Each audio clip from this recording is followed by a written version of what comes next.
سلام البنات، كنتمنى تكونوا كلكم بخير وعلى خير. وانتم كتشاهدوا هذا الفيديو ديال اليوم عباره عن مادلين جد اقتصاديه بمكونات بسيطه. مادلين اللي كتجي بنينه بزاف وغزاله بدون بيض بدون تعب وبدون مجهود، ايضا كتنفع بالاخص للدراري الصغار الكوتي ديالهم او المدرسه. فكنتمنى انها تنال الاعجاب ديالكم. باش تعرفوا على المقادير وطريقه التحضير خليكم مع لا فيديو.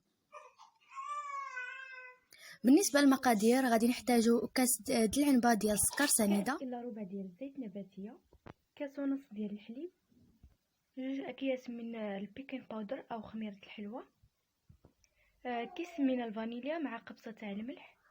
غنحتاجو ايضا 2 كيسان ديال الدقيق، من الاحسن يكون من النوعيه الجيده، و2 اكياس من الكاكاو. اللي ما عندوش الاكياس يمكن ليه يستعمل 2 معالق كبار.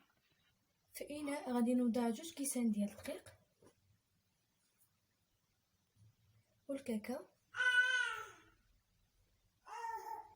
والبيكين باودر او الخميره الحمراء.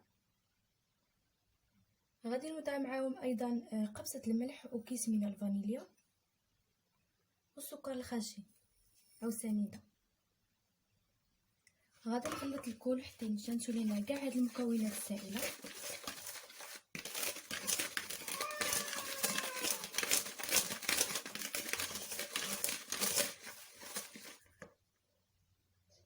في هذه الاثناء غادي نزيدوا الحليب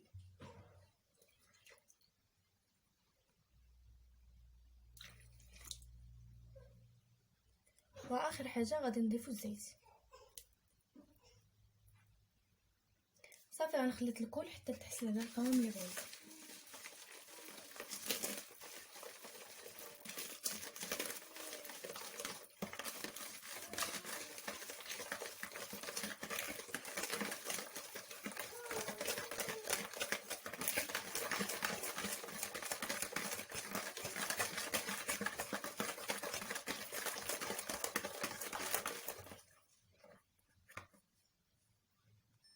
صافي هذا هو القوام اللي كنتحصلوا عليه على هذا الشكل هذا عفوا.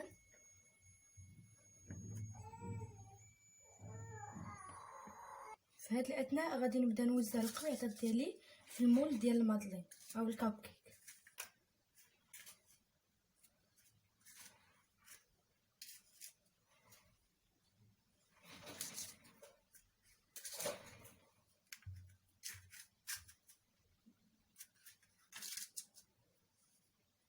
من بعد ما استفنا القويعطات في المول، دابا غادي نبدا نعمر فيهم. كل قويعطه تقريبا غادي نوضع فيها 2 معالق كبار من الخليط.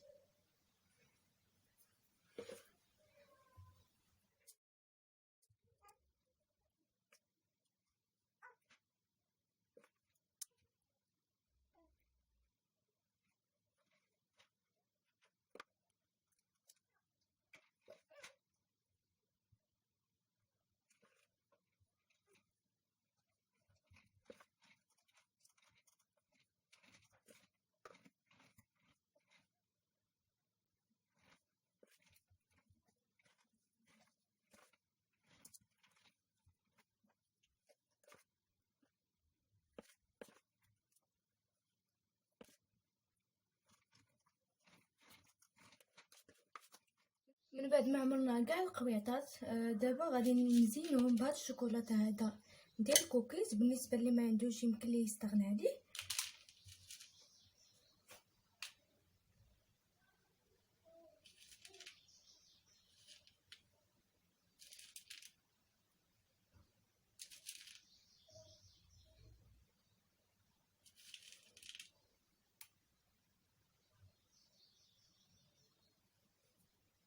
ودابا من بعد ما ساليت التزيين ديال الكاب كيك او المادلين غادي ندخلهم للفرن على نار مهيله. غنشعلوا ليهم من التحت حتى ينضجوا، عاد نشعلوا ليهم من الفوق باش يتحمروا. فهذا هو المادلين ديالنا او الكاب كيك من بعد ما خرجنا من الفران، كيجينا على هذا الشكل هذا. من بعد غادي نحل معكم وحده باش تشوفوا الداخل ديالو. كيجي رطب بزاف بحال البونج، فصدقوني جربوه كيجي غزال بزاف. فهذا هو الفيديو ديالنا ديال هذا اليوم. كنتمنى انه ينال الاعجاب ديالكم. الا عجبكم طبعا ما تبخلوش عليا على الضغط على زر لايك والاشتراك في القناه اللي كنتي اول مره كتشاهدي القناه ديالي. وما تنساوش تخليو لي تعليقكم في التعليق لتحت. فدابا مبقى ليا غير نقول لكم الى اللقاء في الفيديو الجاي ان شاء الله، وبصحه والراحه.